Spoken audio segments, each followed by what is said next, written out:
Good Monday evening, everybody. I'm Zeb, first of all. I'm fortunate to speak to you in reasonably good health this Monday evening with my heart centered in the Lord. I'm grateful and thankful for this opportunity and for you. I'm certainly more fortunate than Job in his times of affliction, and so are you. So let's consider all of Job's afflictions again as we look into Job 16 through 18. His oxen and his donkeys were stolen. Fire from the sky burned his sheep and his servants. Chaldean raid stole his camels and killed his servants. A mighty wind collapsed his house, killing all 10 children. Severe boils covered his body from head to foot. Intense psychological grief tore his robe, shaved his head, sat in ashes. Scorn from his wife urged him to curse God and die. Judgment from friends accused him of hidden sins over and over and over again. Insomnia and nightmares, terrifying dreams, probably even worse than the ones that I've been having. Lack of rest, physical decay, halitosis, breath, same thing. Peeling skin, and extreme weight loss. Now I have a question. Which of us could survive any of the above with our faith in God, in Jesus, with our relationship with the Holy Spirit intact, let alone not just one of them, but any combination of two or three of them, without turning into a festering pool of protoplasm in the gutter, owning nothing but our own groans? This is what is meant by the faith of Job.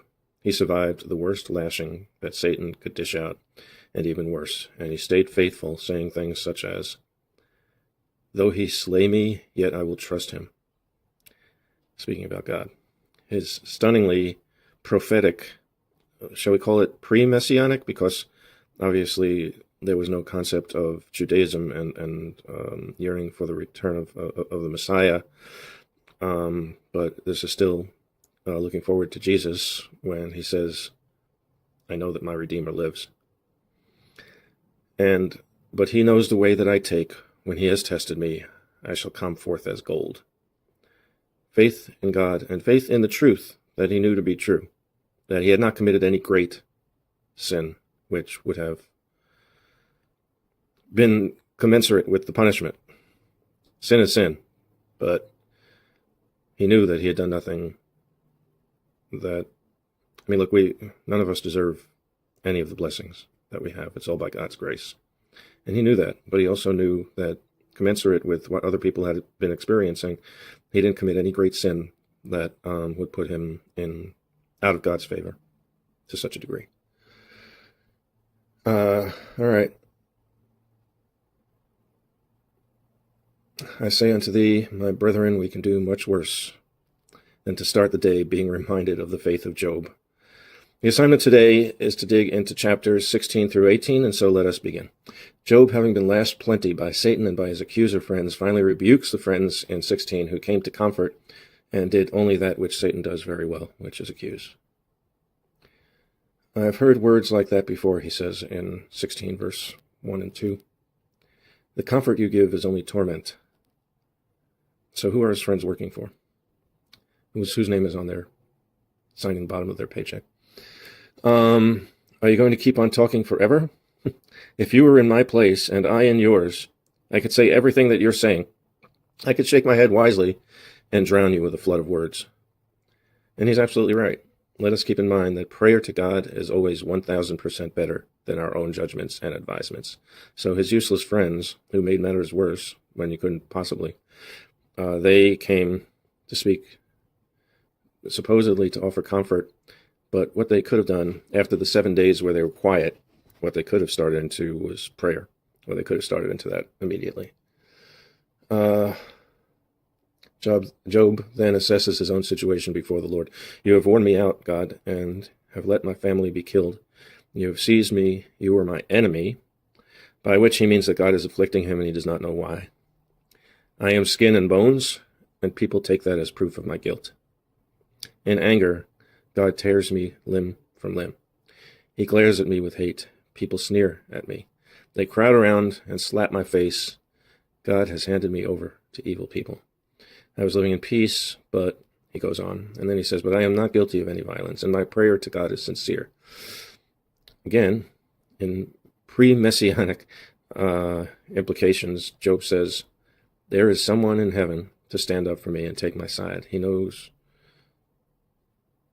that he has an advocate. Even more so, while Bildad is accusing Job of being a godless rebel, Job is actually exercising a faith so radical that it lays the foundation for future messianic theology. Even now, my witness in heaven, my advocate, is on high. So he calls him his advocate. My eyes pour out tears to God on behalf of a man. He pleads with God as one pleads for a friend. This is about as dark as Job gets as he continues to lament his afflictions right here. I call the grave my father, and the worms that eat me I will call my mother and my sisters. So, God forbid we should ever be that dark in our heart and soul. He expresses that he feels condemned, saying, hope will not go with me when I go down to the world of the dead. And at this point, his friends chime in, telling him to shut up. Whew, what friends? Job 18, 1 through 2. Job, can't people like you ever be quiet? We're trying to get some sleep around here. You kids get off my lawn. No, I'm just kidding. Job, can't people like you ever be quiet? If you stop to listen, we could talk to you. You're only hurting yourself with anger. Will the earth be deserted because you are angry? Will God move mountains to satisfy you? Well, right about one thing. Anger does not solve anything. For a long time, I thought that it did.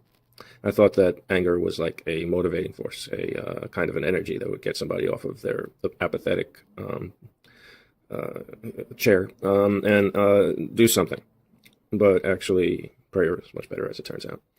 And then equating Job with the wicked, they speak of the fate of the wicked while themselves being uncompassionate and accusatory and wicked because of their theology of God as a harsh judge. It's all that they knew of God. The light of the wicked will still be put out. Its flames will never burn again. All around them, terror is waiting. It follows them at every step. They used to be rich, but now they go hungry. Disaster stands and waits at their side. A deadly disease spreads over their bodies and causes their arms and legs to rot. They are torn from the tents where they lived secure and are dragged off to face King Death. Their fame is ended at home and dethroned by Jesus, by the way. Their fame is ended at home and abroad. No one remembers them anymore. I find that interesting, that particular line, which is interesting that there was worldwide fame to be had at this time in history, remembering that Job was one of the very first works of literature written hundreds of years even before Genesis. But there was still something called worldwide fame on what? How it was communicated across the globe that somebody was considered famous and so forth. I don't know. I have no idea. They will be driven out of the land of the living, driven from light into darkness. They have no descendants, no survivors. From east to west, all who hear of their fate shudder and tremble with fear. That is the fate of evil people, the fate of those who care nothing for God. Because Job refuses to confess to sins that he didn't commit, Bildad simply categorizes him as someone who cares nothing for God. Just remember that in spite of the secular prayer contained in the Stephen Foster song, "Hard times come again no more," Jesus said that in the world we will have troubles. But when you know that you love God and that God is seeing you through, and people accuse you otherwise, the stench that they smell is coming from them, and the darkness they perceive is in their own captive hearts. Always stand strong in the Lord. Paul uses the word stand about a half a dozen times in Ephesians 6, 10 through 17. Stand in the Lord, and having done all these things, to stand, and so you can stand against the devil and his flaming arrows and all of that. Use the word stand. Always stand strong in the Lord. That's my prayer for you this morning.